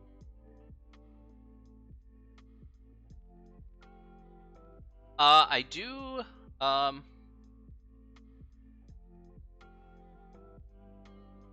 allow that. I am doing a business calculus there at 6 p.m. 6 p.m. Central Time. So I've done a little bit of calc already. So you want to know? So 6 p.m. Central, I'm doing a little bit of business calc. We're a little bit past derivatives and stuff like that, but you know, a refresher may be helpful for you. Technically, I mean, engineering certainly is going to use a lot of calculus, 100%. So.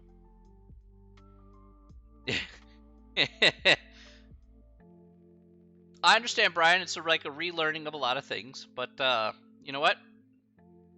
It is what it is. So again, I'm not expecting. So do understand one thing here. I'm not expecting 100%, Brian. You know, I understand that you have your own expectations too, but I'm not expecting 100%. I'm just expecting for you to do your best and put your best foot forward. That's about it. And you've been more than up for the challenge, so I'm really happy with that so far. So to be honest. Because I know it's been 5 years for you. It's been a long time. So I'm not going to sit here and criticize the effort that you've put in there, Brian. You have, 100%. And you should be recognized for that. And it's not easy to do something after a long time and start to relearn a lot of things. So, you know, I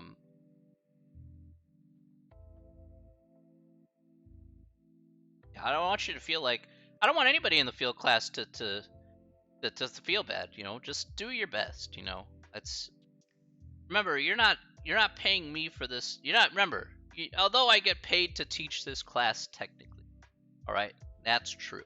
All right, let's not forget that I've always said from the first day, you're investing in yourself, right, and want to be a better version of yourself. All right, so I am a facilitator of information, but the person that's putting forth the effort is not just myself, it is yourself as well. And again, you want to be in a better place than when you walked in. You know, not only getting credit for this course, but also being in a better position that, you know, that's going to take you there. And if this is, like I said, one stepping stone to get you there, that's fine. I don't think this was taught before. Yeah, look, yeah, this could be, again, from Blink's point of view, it's a completely brand new subject. And do I, like I said, do I expect Blink, do I expect you, Brian, to get it right away? Do I expect you to remember it or anything like that? The answer is no. I'm not expecting you. Yeah, it's going to be hard, but I'm not expecting you guys to get it right away. That's what practice and homework is for or whatever.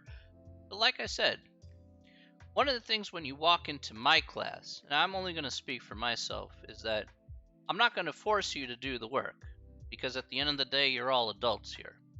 Okay? Like we said from the first day of class. The person that you're investing in is you. You're not investing in me. You're not investing in me. I facilitate homework and all that stuff, that's fine. But this is kind of on you to see, you know, what your work ethic is and what you're going to do to push yourself a little bit more forward. So that's what it comes down to. You know, that's how you be responsible for yourself. So I pay good money for this. I'm learning it. Hey, you know what? Sometimes it's a good kick in the pants. 100%.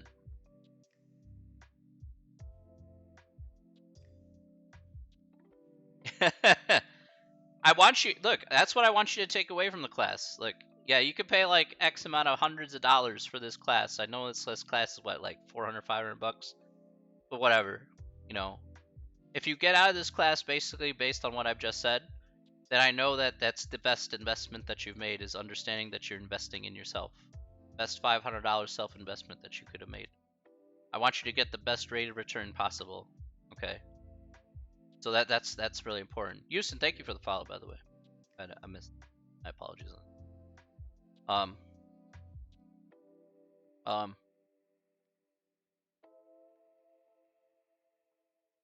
Hey, I want you to expand your world. The city of Chicago's great, you know. The city of Chicago's great. Yeah, look, thanks, Houston. Yeah, it's just look. To me, a professor is a title. You know, wish you had me as a professor. I appreciate that, man. Yeah, I'm a professor is a title for me, but as I've always said, anybody who comes in here, we're all equals. We're all equals here. Okay. There's no difference between a student and myself. I may know more about a certain subject than others, but doesn't make me any less. Doesn't make me better than anyone else. Because other people are better at other things than I am at. So to not recognize that would be silly. Some people don't, but hey, that's not me. So I'm not gonna sit here and lie about it.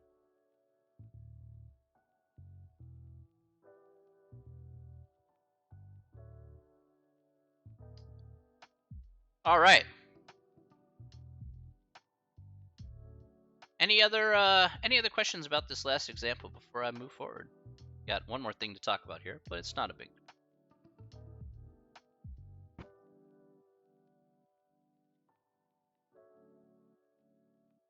Like I said, the biggest difference between a college and a community, I mean, like I've told you guys before, the biggest difference between a community college and a college is very little. I do more than a regular college or university will do in most cases. So whatever's covered here is going to be covered pretty much exactly the same as if you go to college or university, if not more. So that's why community college is by far so much better anyway. It's cheaper and they cover more. So there you go. Look, I know that. If you pay $500, if you pay like, okay, if you're out of district, you pay like what, $3.15 per credit hour, $3.45. If you're in district, you pay like $110, $115. Because it's always 3 times the cost. Yeah, I recognize that. Like, I have to teach more because of the fact that it has to transfer over to other universities and colleges. So that's why community colleges always have to do more than what's necessarily required. I'm from Canada. Tuition. Let me tell you something about Canada and why I like Canadian tuition. Is that first and foremost, if you go to college in Canada, because I have a friend in Canada who I helped to actually go to college up there, and he did 3 years at he did 3 years up there doing his associates for computer science. And I'm like, you have a correspondence course for 3 years. Let me tell you, in Canada, it's so much better. Because let's say you choose a major. Okay, let's say you choose a major, and my friend chose computer science. The guy who we were talking to, he hands a sheet of paper to me, and he says, these are the courses you're going to be doing for the 3 years. I said, and he said pretty much point blank, if you do bad on any one of these courses, you'll be out. Be like, okay. But they're all courses related to computer science. You did it for 3 years. It says you can get your bachelor's if you want to after the 3 years. And he was living in Kingston, so it's like, okay, well, he could go to Queen's University if he wanted to. He didn't, but still, he could have had the option to. But that associate's degree was good enough to get a job in the field anyway, because all the courses were relevant for what he wanted to do. And I'm looking at myself, and I'm thinking to myself, I'm like, why the heck are we not doing this? I'm like, why? Why are we doing this? It's like, it makes no sense. That's why if Houston's saying like that, I'm like, yeah, exactly. And then Fritz, that's right. You go to university and be in debt for the next 10 years is stupid. It's completely ridiculous. And honestly, the rate of return that you get is terrible. Like, I think the kids here in America are dealing with a bad hand, because you have to go into severe debt to even remotely get your foot in the door in some cases, which is absolutely stupid. Like, it's ridiculous. Yeah, transfer credits are a pain. Look, I did a poetry class and I did math and computer science as my 2 majors. Like, I even question to this day why. I mean, it was a nice class, don't get me wrong, the teacher was nice. But I have no reason to spend, like, an extra $1,000 or whatever on a class that's completely unnecessary for what I want to do. That's why I look at the Canadian case and I'm like, bro, it's so much easier. So much easier. I'll be expecting Professor Chiv's poetry now. I want to be a vet and have to take a music class. It's so ridiculous. Yeah, if you're doing med school, yeah, it's three to 400K. Yeah, it's ridiculous. It's absolutely nonsensical. Like the costs are just so ridiculous, and you're always indebted to somebody. It's like a basketball class. Look, yeah, I'm sorry. It's like I don't think this is just my opinion. It's just like that's the problem with school. Is like school is most like the way school is being handled now in the United States is a travesty. It's a complete travesty.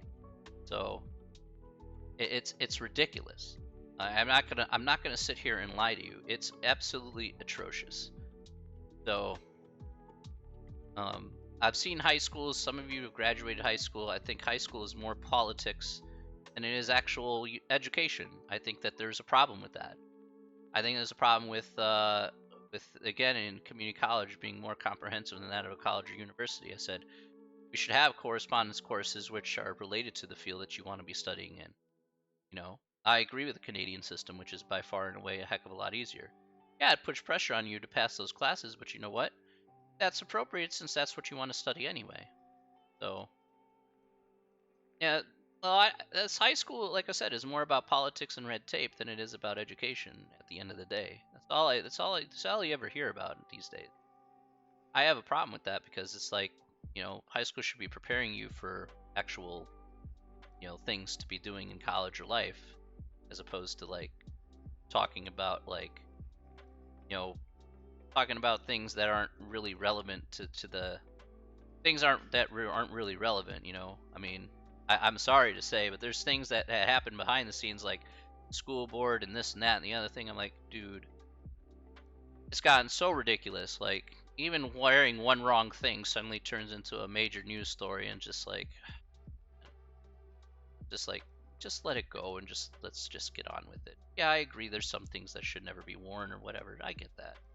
It's just like this is just becoming too ridiculous now. It's just way too many rules, and like not enough education. Way too many rules, and the amount of onus that they put on the teachers to enforce those rules is pretty crazy. And then the amount of and then you get to the point where teachers break and then they don't care anymore. So they're like, yeah, I'll just kind of do whatever you want me to do. Just phone it in. And then that reduces the quality of education. That's always what will happen. Like, eventually there'll be so many rules that essentially you just give up and you're like, I'm just going to go through the motions so I don't get in trouble. I mean, for some teachers, that's what happens, unfortunately. I've seen that before. You just kind of phone it in, and it's like, yeah, that sucks. So, I don't want that to happen. So, I want it to be in a case where everybody gets educated, they can start a life, they can be financially independent, and they can do the things that they want to do and live the lifestyle that they want to live without having to be in debt a ridiculous amount. That'd be pretty helpful. Anywho, we gotta get on to some other examples, because I promised some more examples here. Gotta stop going on tangents. Alright.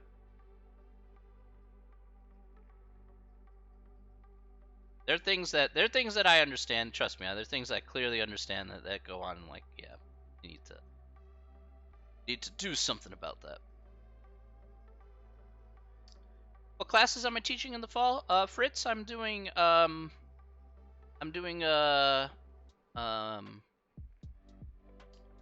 basic stats, doing 102, and I'm doing 120, which is college level, because basically stats. So I'm doing both stats classes essentially. What I'm doing in the fall. So 102 and 120. Stats 1 in basic college stats. Stats is pretty fun, so I ain't gonna lie.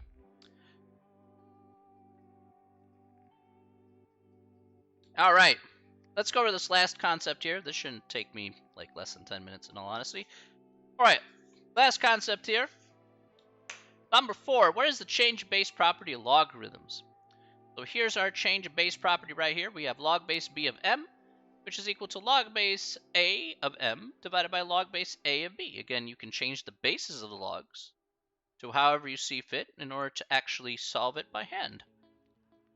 So again, the two most common ones are the ones that we can plug into a calculator.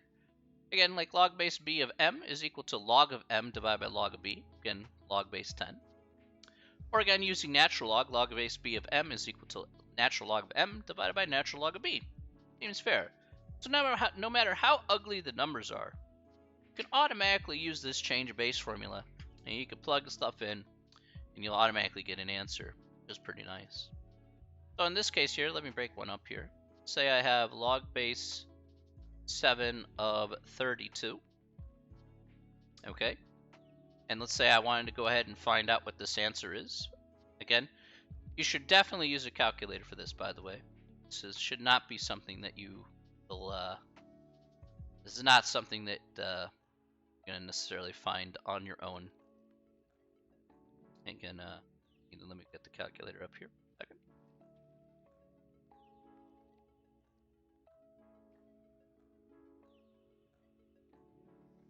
Okay. So in this case here, we just need to set this up appropriately. You can do, say, natural log of 32 divided by natural log of 7. And so let's see what we get here. So we get natural log of 32 divided by natural log of 7. And so here we get 1.781. Okay. Now you're probably wondering, if I chose logs instead of natural logs, well, let's see what happens if I chose log base 10. If I chose log base 10, I have log of 32 divided by log of 7, and notice I get the same exact answer. So either way, no matter which way you choose, you're still going to get the same answer regardless of which log base you use. And so that's log base 7 of 32 in a nutshell. It's not too bad. It's pretty simple. Question mark. Let's do one more. Easy stars.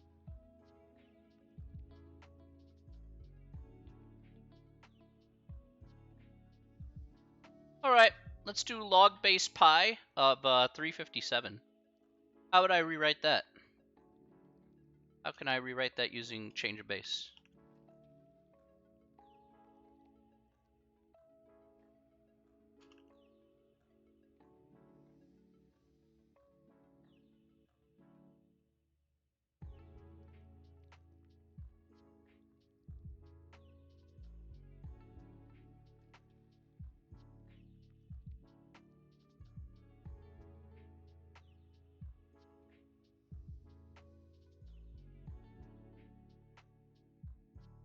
All right, that works, right? Natural log of 357 divided by natural log of pi. Sounds good to me.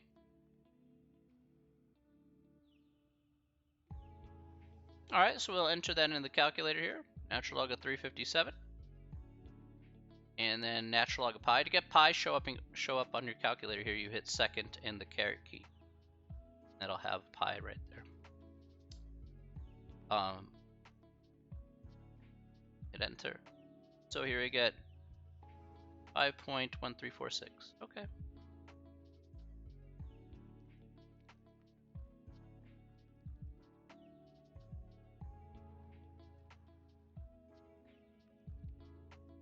All right, and that's it. Simple as that. That's change of base. Easy time, easy life. All right, questions about that? Oh, that took me 4 minutes. All right, that's shorter than I thought.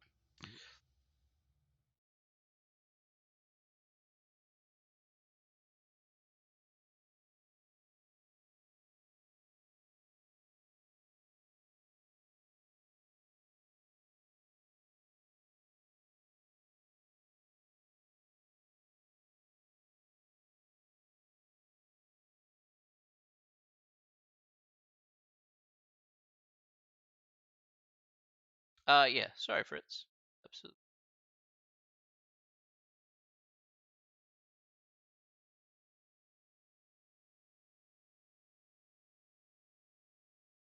Hopefully that's pretty helpful there.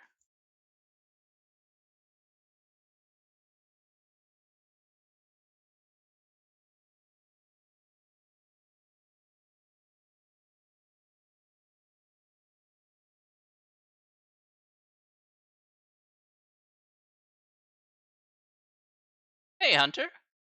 Homeboy, are you straight up on Twitch giving a math lecture? You bet, my dude. 100%. Given today is college algebra. Later on today is be business calculus. But yeah, thanks, bro. Appreciate that. Glad you think it's dope as hell. How are you today? I hope you're doing well, Hunter.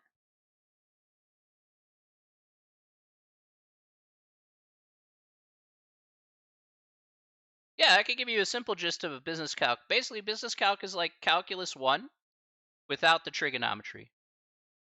And you're just focusing on like profit, revenue, and cost. Yeah, just a little bit. Yeah, yeah, Hunter. Just again without the trigonometry stuff. So that's like a huge chunk of calculus 1 you don't have to do. Talking about if you're talking about business calc. So right now we're doing derivatives, we're doing some did some functions, right? Just understanding functions, and then that's the thing.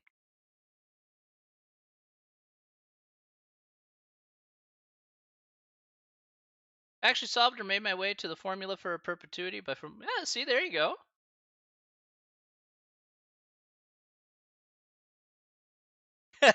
The annuity one can be a little bit tough, but it's not terrible, no. It's too bad though, to be honest with you, Hunter. Having an account these days, having a deposit for an account is good, like a retirement account is good, like in an IRA and stuff, but yeah, money's a different thing these days compared to if I were to compare money today, Hunter, compared to 20 years ago or even 25 years ago, there's a complete difference. There's a complete difference in what money represents these days. A complete difference. Like it's really rough. Nah, it's okay, dude. I understand what you're trying to say. Like I worked my first job in 1995 at Mickey D's, right? You know, when I was 15 years old, this was my first job as Mickey D's. I was making 4.35 an hour, right, which was 10 cents above minimum wage at the time. And even at 4.35 an hour in 1995, you could still work a job at Mickey D's and still pay rent and get groceries and live for yourself. I mean, mind you, not very well, obviously, but still, you could still get by pretty decent. I had a lot of coworkers who would have that one job at Mickey D's, and they would be just fine working at Mickey D's for that 4.35. I'd be like, that's fine, no problem. But these days, you can't work at a Mickey D's and even hope to be even remotely close to be able to pay your rent or any of the bills. Well, I feel old. Yeah, I even had to get a special permit from my high school to even work at Mickey D's because technically 15 was just a touch under the 16. Yeah, I wasn't even allowed to flip burgers because I was 15 at the time. But I really wanted a TV VCR combo, so at Best Buy, and I was gonna get it at any possibility. So that was my first ever job. I really learned a lot off of my first job. In all honesty, Hunter, is like I understand how hard I had to work in order to get the things that I want. You miss Blockbuster? Well, if you go up to Alaska, there's only one left.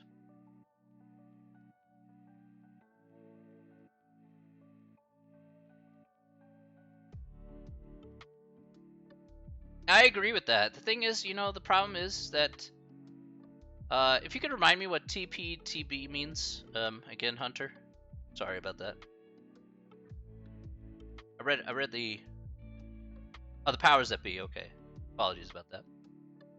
Uh, yeah, that's the thing. that's the thing, Hunter, is that's the biggest issue I have is like the amount of disparity that there is about purchasing power is really the problem that you have here today.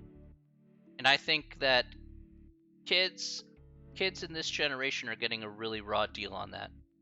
Like it's a really, really, really raw deal. Like people like generally today the everybody they're taking everything. Like if you take like the golden generation of the 60s, it's like they take all the benefits, but at what cost? At what cost? It's always going to be the generation that has to suffer, like the current one. Like it really comes down to you get all these massive piles of debt, and the money has to come from somewhere, and it's always going to be on the youngest generation. It always comes from that cost, and it's really blown up to a degree where it's just out of control now. Like that between the haves and the have-nots are really bad. So I have a really big problem in that debt disparities, like compensation for the amount of production that you do at any given job is actually fairly it's fairly large. Like you work more, but you get paid the same, which essentially is effectively stealing from you because you're working more. You should get compensated more, but that's no longer the case because minimum wage or wages in general remain stagnant for like 10 plus years, and everybody's upset. Like now I can't afford the things that I can, and they talk about inflation. I'm like, this is kind of like, this is like a long time coming. This inflation was a long time coming. It wasn't like it wasn't there. It always was there. It's just like I don't have to, in mathematical terms, I don't have to take money out of your wallet because I don't have to reach into your pocket anymore. I can just let the value of things rise and notice, and then you'll slowly but surely start to notice that you can't afford anything more than what you afford fewer things because of the fact that you still have the same amount of money in your pocket. So why bother stealing when I could just make everything more expensive? That's why I'm respectful of shadowy figures that control everything. That much power that should come with intelligence and insight. Well, that's the thing. It's like it always comes down to, how much you want to control and things like that. Look, at the end of the day, society suffers as a result. And what happens at the end of the day, Hunter? There's two ways that this can go down. You know, minimum wage has been garbage for quite a while. It's true. It's not. I mean, it did need to be adjusted constantly every year. That's what should have happened. It should have been appropriately adjusted every year to go along with the consumer price index. You know,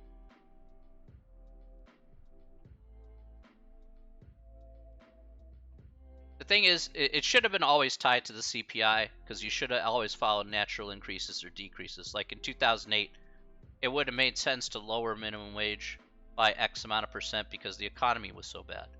Like that made sense to me, and then you could have raised it up after the recovery. Fine, but you leave it stagnant, and then this is what you get at the end of the day.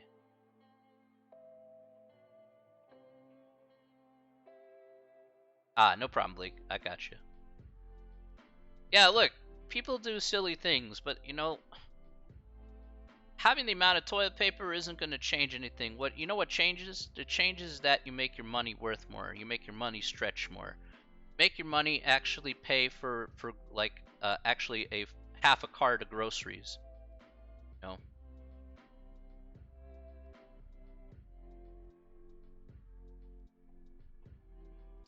Yeah, I don't worry about that, to be honest, Hunter. I don't worry about the rhetoric hogs because you know what? People who are going to say from one side of the aisle, the other side of the aisle, they're not working. They're not necessarily, for me, from my personal point of view, they're not necessarily working for you or me. They're working to maintain like the same thing that the status quo that they've kind of set for themselves in the country. I'm like, what you need is like fresh new opinions, and the problem is that there's not fresh new opinions. So are we done with class? I have to get back to work soon. Yeah. Sorry about that, Blink. Apologies. Yeah, we're done. We're done. Yeah. So I want fresh new opinions, Hunter. If we're gonna get into a debate about it, I want fresh new opinions at the upper echelons. That would be nice. No lifelong politicians or stuff like that. I don't need the same opinions from 3 generations ago. I need fresh opinions that actually will move the country forward with adjusting with societal demands. That's what we need. So some things can remain the same, but some things definitely need to change. So doesn't mean everything changes, but still.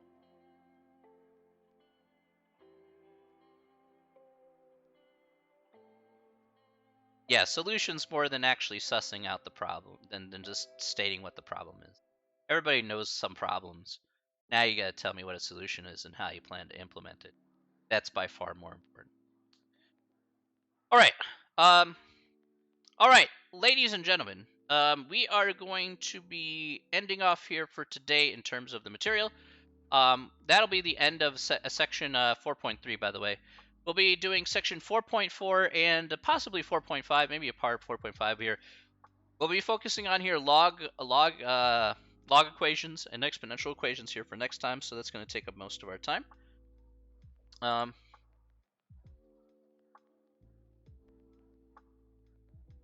It's important, but you need people to listen to. If solutions are muddied by political nonsense and expedience.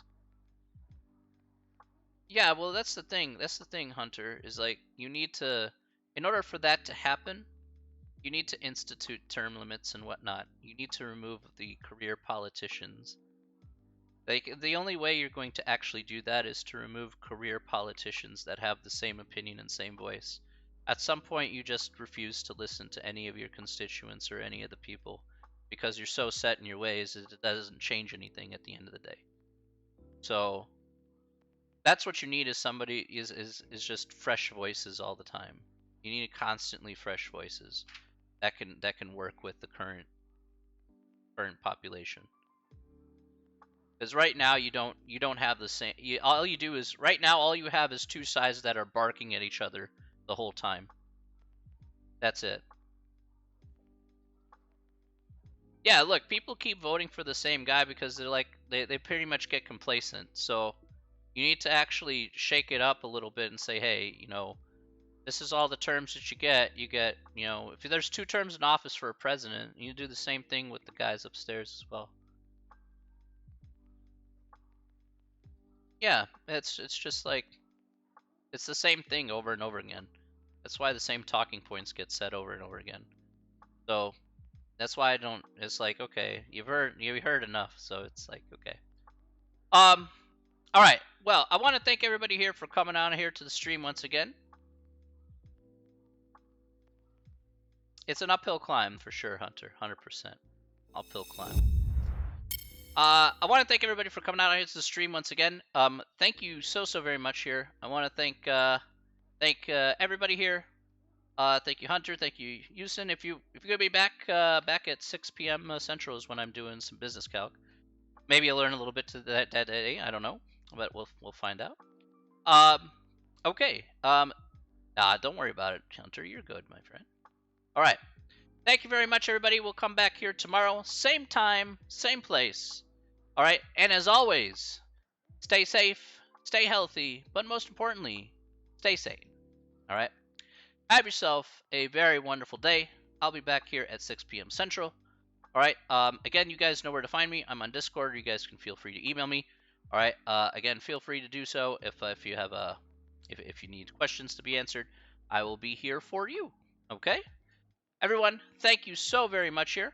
Yeah, I will see you all tomorrow, same time, same place, or again, maybe later today, whichever case may be. All right. Hey, Hunter, thank you so much for the follow. That's really super kind of you, my. All right. Take care, everybody, and we will see you later. All right, everybody. Have a great one. Take care. Bye. Yeah.